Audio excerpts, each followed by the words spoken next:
So, tayo ay car 8.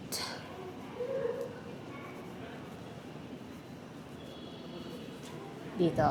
Reserved seat 11D. Sakura 543. So, doon tayo. Huwag niyong kakalimutang kuhanin ulit yung ticket paglabas. And huwag niyo rin kakalimutan na parehas na ticket yung ipapasok niyo, hindi lang isa. Oh, we're not on the right one. Yan. Kailangan yung fare ticket at saka yung rail pass. Parehas nyo ipapasok. Tapos lalabas yan sa kabilang side.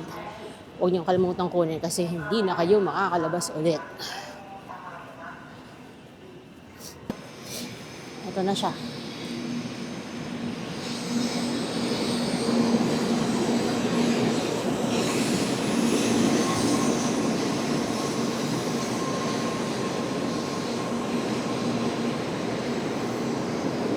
And as usual, on time.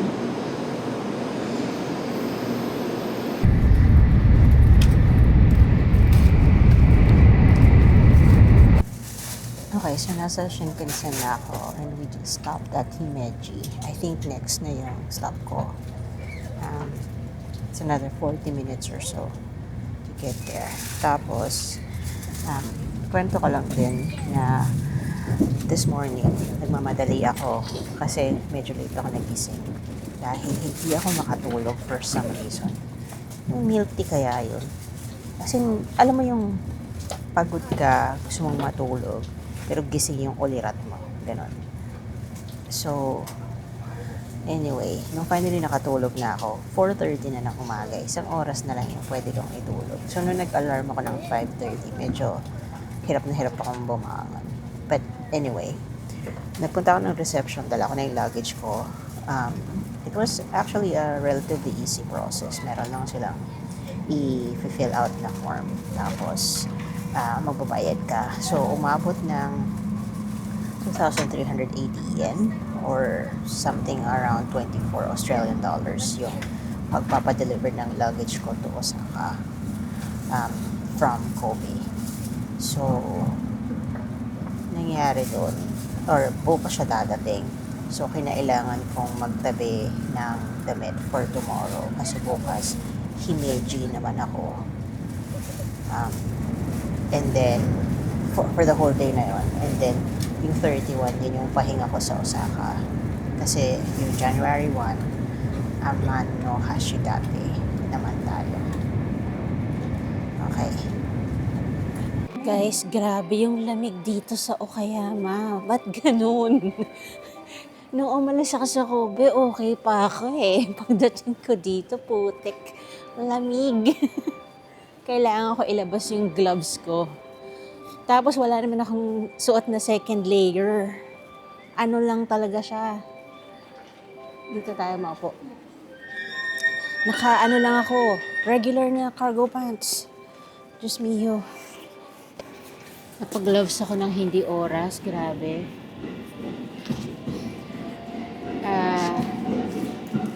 Platform 2, 8:13 pa yung ano ko eh. Yung, hindi pa ito, maaga pa to eh.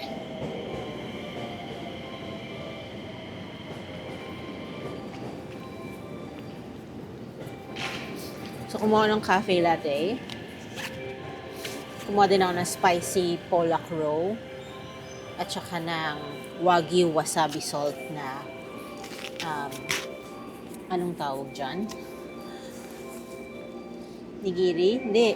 Onigiri. Yan, oo. Onigiri. Pero nalamig talaga yung kamay ko. Hindi ko kinaya. Ano pa? Ilang minuto pa ba? Oh, may 10 minutes pa bago dumating yung train ko. So, nakasakay na ako sa local train. Limited Express to Kurashiki. 12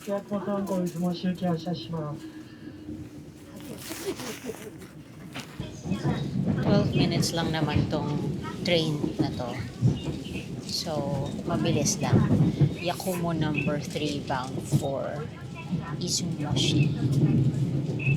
Stopover sa Kurashiki.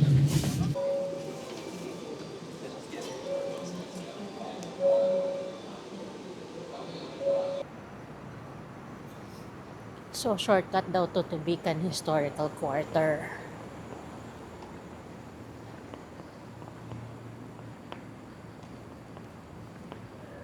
Shooting guy.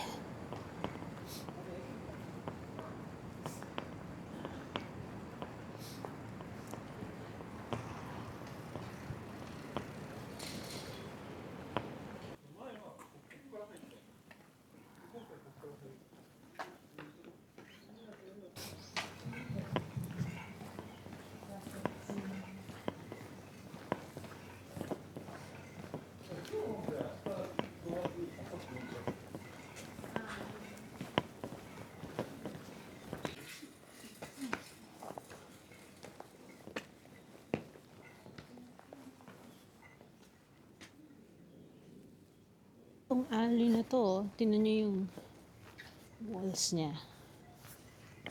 Para talaga siyang from the old times. Abangan kung makaalis na yan. And then I'll take a shot.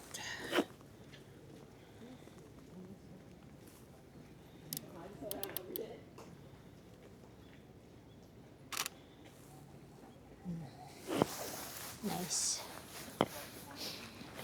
Parang sulit naman yung pagpunta ko dito. Ito na yung may riverside. Gaabang ka ng ano.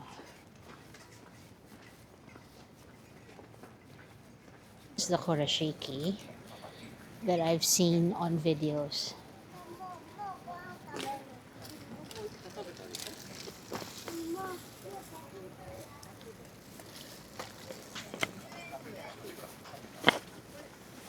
Cute to ah.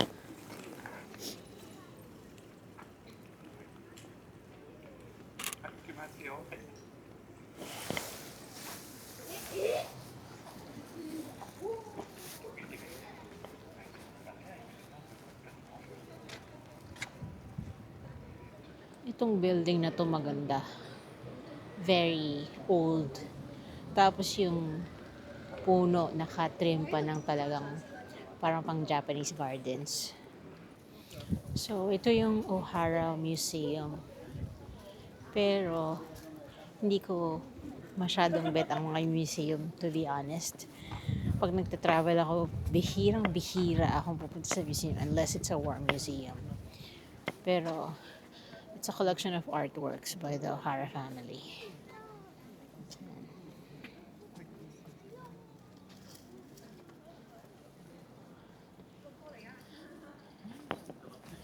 Gusto kong maglakad-lakad around the area, see the actual Kurashiki, or kesa sa mga ganito. Pero malaki siya, in fairness.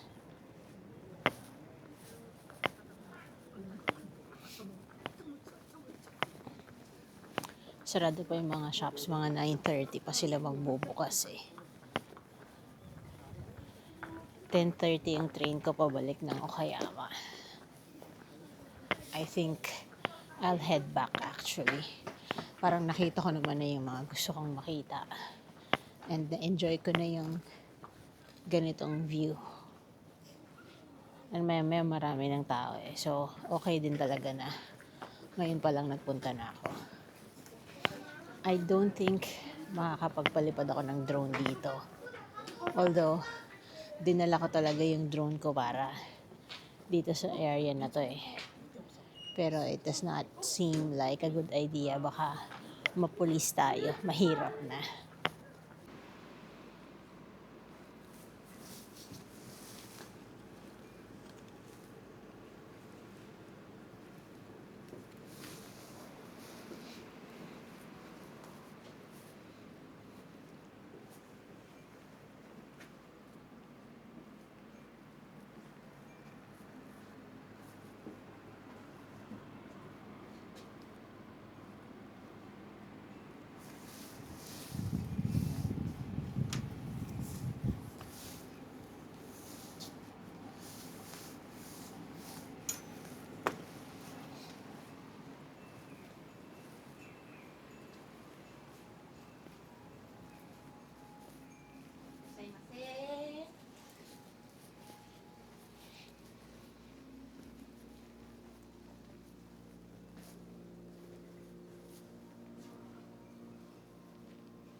Totoro.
Nag-decide ako mag-lunch dito sa train station. Gyukatsu. Ito na siya. Merong konting rice, merong onsen egg, merong miso soup yata to. Miso soup. Tapos, ito yon sirloin and tenderloin combination siya. Tapos, nakabili na rin ako ng AirPods Pro 3. China-charge ko lang siya. Kasi sobrang like out of the box. Itadakimasu.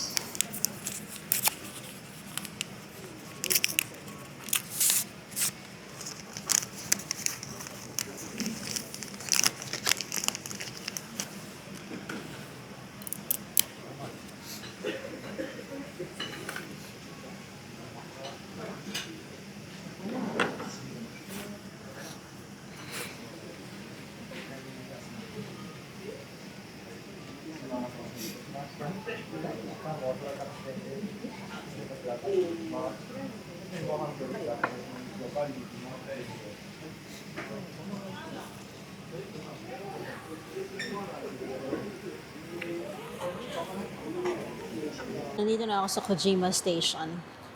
The home of denim. Of Japanese denim anyway. So, actually, paano ako balak bumili ng jeans dahil ano kong 8 or 9 pairs of jeans yata na out of that, 3 lang naman talaga yung ginagamit ko. So, I might as well just have a look around. So, nakasakay ako dito sa bus na papunta ng Kojima Jane Street. FYI lang, every hour lang yung bus. So, pag na-miss nyo, maghihintay kayo ng 1 oras bago yung susunod. So, ito siya from Kojima Station.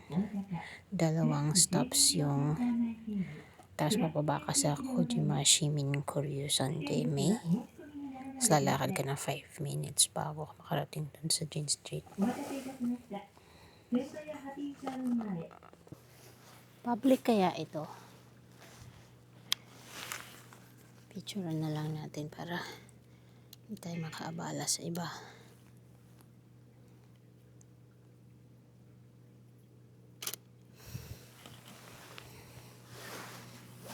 Ang laki niya. Andito na tayo. Nakikita ko na yung mga nakasabit na pantalon. Parang mga labada lang ang pinapatuyo.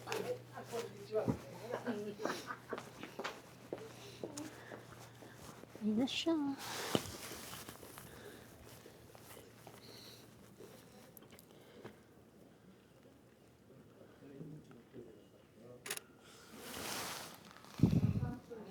Rivets. Tapos yun nakalagay, Jane Street.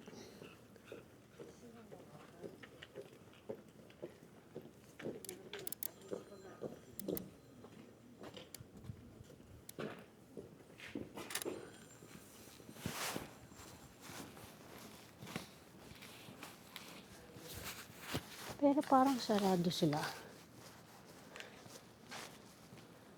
Hindi, ito bukas. Yung seto.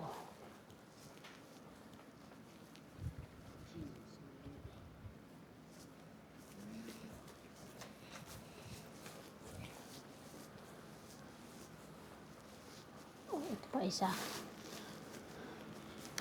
Temples talaga pinunta ko rito eh.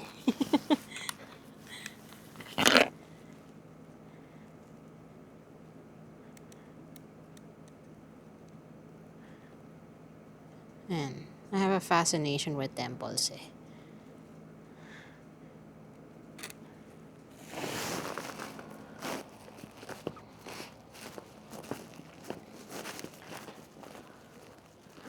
And crust.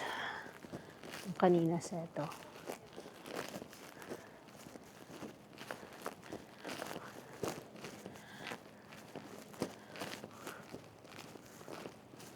Di mo lang ipasok yung labado, oh. Nakasampay lang dun. Diyos. Hala, ang daming tao tambay dun sa WC.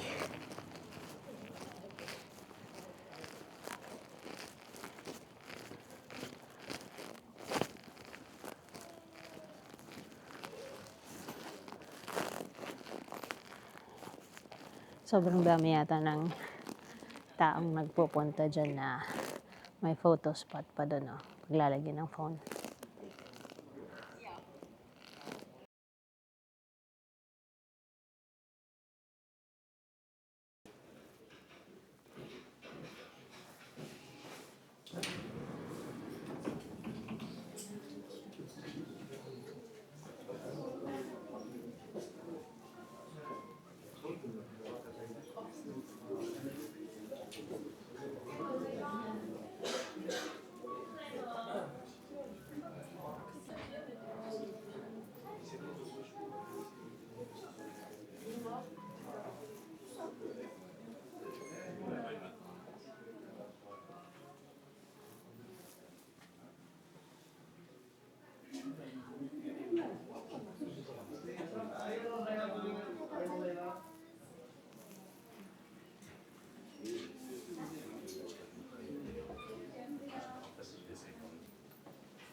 Siyempre, hindi ka pwedeng pumunta ng Okayama nang hindi pumupunta sa Okayama Castle. So, ito yung east gate ng gardens, Korakuen? Korakuen? Hindi ko maalala yung tamang term. Pero, ito yung pathway papunta sa castle. Actually, pagbaba ko ng bus, kita ko na yung castle eh. Sa Japan, meron din siyang moat. Yun yung tubig na nakapaligid sa castle. And defense mechanism yan. Para mahirapan yung mga kalaban na makapasok sa castle. Bukod pa dun sa mga matataas na ang tawag dyan, walls.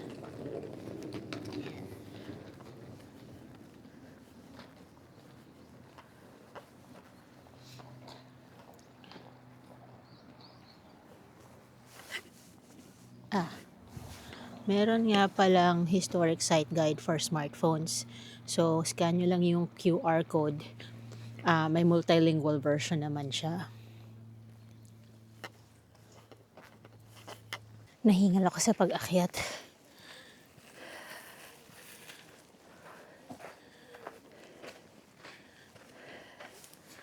Ang dami kong nakikitang crow dito sa Japan. Ayun, medyo kita na from here yung castle. Pero dito muna tayo.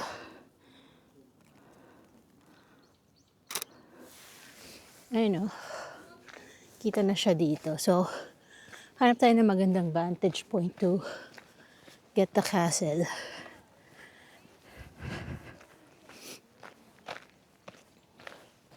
Ito. Ganito lang din naman yung ginawa ko sa Hiroshima eh.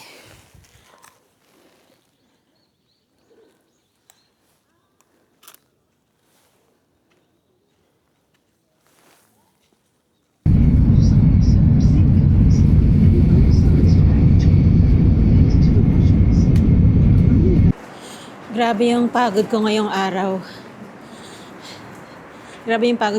Hindi makatarungan. Ah, 3 lugar lang naman yung pinuntahan ko, pero para akong tagtag na tagtag. Tapos, parang ang hectic niya kasi lagi akong nagmamadali. Ay, pero sige, okay na rin. Baka mag-combini na lang ako ng dinner tonight. Kasi pagod na ako eh. Ayoko nang umupo at mag-isip ng kakainin. Gusto ko na lang na umuwi, magpahinga. Pinapalitan ko nga yung schedule ko sa Shinkansen bukas eh. Papuntang Himeji, dapat 8 o'clock yung alis ko. Sabi ko, parang kailangan magpahinga. So, alam mo na, 45 ng lola mo. So, pinapalitan ko ng 10 o'clock. Para maka-sleep in ako ng konti, makapagpahinga. At saka hindi ako mag-hold sa pagpapa. Kasi I think yun yung isa pa. Sobrang, dahil nagmadali ako kanina umaga, yun na yung naging parang, ganun na yung nangyari for the rest of the day. Lagi nang nagmamadali. So parang sabi ko, let's take it slow tomorrow. Sa Himeji kasi castle lang naman yung talagang gusto kong puntahan doon.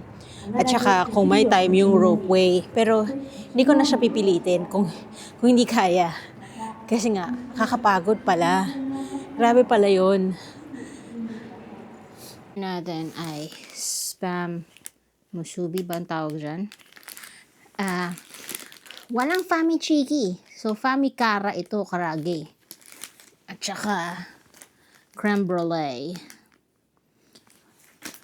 Naubusan ng fami chiki sa, tawag dito, Family Mart sa tapat ng hotel ko. Nalungkot ako. Yan, papahinga na ako. Sobrang pagod.